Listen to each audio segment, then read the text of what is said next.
All right, what's going on, Giants fans, offensive line fans? I wanted to go through Shane Lemieux because of this Will Hernandez coronavirus news. The thought is that Shane Lemieux will get the start versus Tampa on Monday night. I think that's what will happen.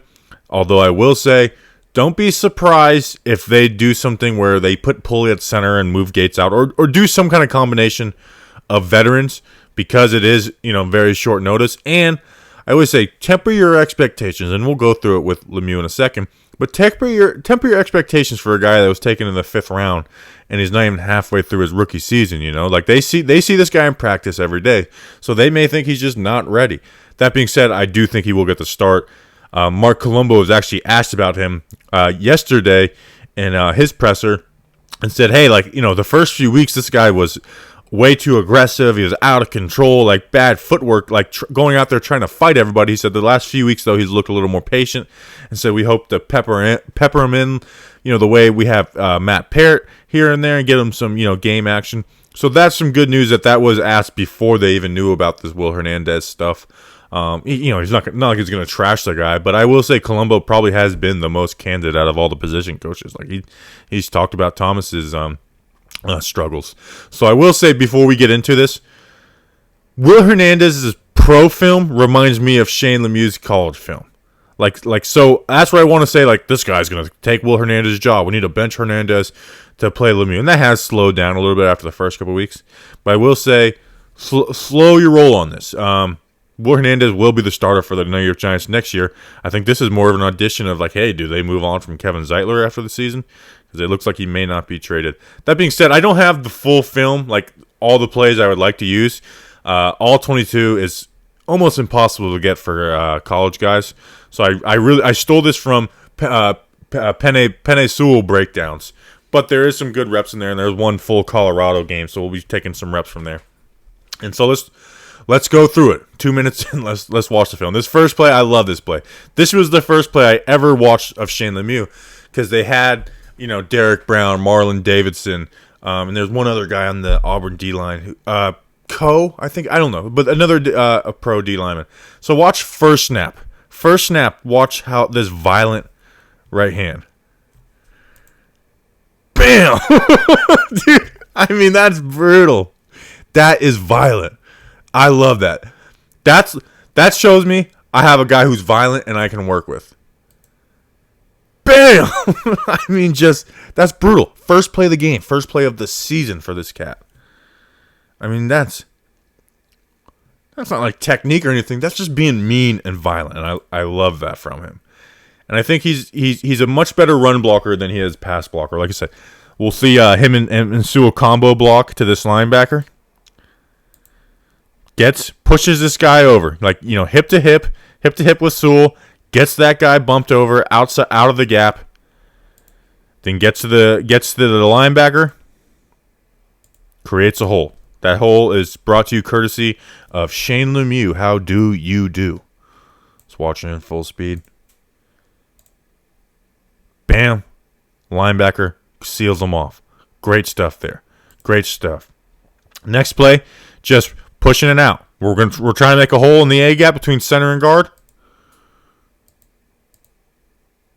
That's good movement right there. The clip got cut a little short, but this is where this guy wants to stop. He's playing gap responsibility, so he's not trying to beat him inside, but this is where he wants to play the stop, right here at the bottom of the middle of the P, and he ends up at the bottom of the freaking 12 in the logo. His base is a little skinny, which can get you beat in the NFL. You would like him to, stay wide in that, and when you get some movement on a guy, to not get all skinny, but nonetheless, he likes to pull. Here's a quick pull right here. Bam. Hole right behind him. The whole point of this is to get this guy here, not let him back inside. Bam, does it. He's going to pull again on this next play. We're going to the right. Kick out block. That's all. Same thing, just opposite side. Quick down the line. Flat down the line. Kicks out. Bam. Got yourself a hole after the lead blocker does a good job on the linebacker. Good stuff there. Next place, he's ripping to linebacker, so he's got to get across this guy's face.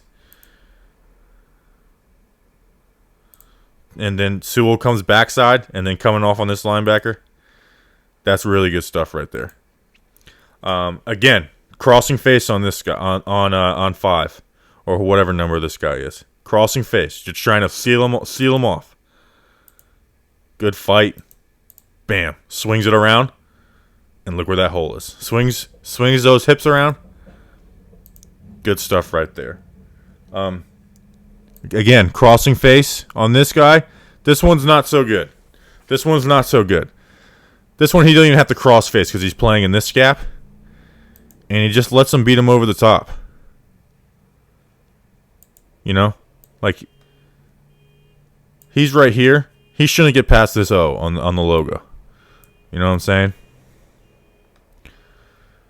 Like, you're supposed to, with this guy in this gap, sealing him off, that honestly should be an easy block. It should be quick 1-2, and then turn your hips over here. And look how far he flows with that play. But for the most part, he was all right about that. Let's go through some past stuff. Some stuff I do like in the past. Very active feet. Watch the feet. Just kind of, active feet. Maybe would rather have, more chop than hop. Because it looks like he's like hopping like a bunny. More like, have some pitter patter in those feet. Because, you get up in the air, you get bowled and pulled. You can get screwed like that. Next play, again, active feet. Active feet mirroring his player. Whichever way you go, my foot is going. It's hard to see the hands from here, but he's got good hand fight. Good stuff. Now here, he does get himself in trouble. He leans. Watch him lean in this punch. Like good mirroring, leans in this punch, and he gets swam. See that lean in that punch? Like I said, it's not the greatest view, but see that lean in that punch, gets swam. And then again,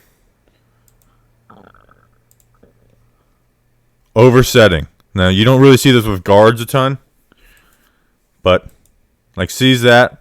I don't know if he's getting ready for a stunt or something, but gets overset, swam, and gives up a sack. I mean, that's, we haven't seen really, we didn't see any sacks from the left guard spot last year. I don't think Hernandez has given up one this year. If he has, it's only been one. So, and I didn't put it in this video, but there was some bad mental mistakes, like bad job picking up stunts, blitzes. But I feel like I wanted to go through his technique and stuff like that. So I like Shane Lemieux, but I just will say temper the expectations a little bit. Let him, don't have the expectations through the roof and let him surprise you. Don't expect this guy to come out and make you forget about Will Hernandez. Anyways, I'm excited to see who he is, though. Like, as unfortunate it is for Will Hernandez, I can't wait to see who Shane Lemieux is in the Week 8 offensive line report. So make sure to like, subscribe. We'll be putting out videos and stuff. Appreciate all the support. Let's go Big Blue.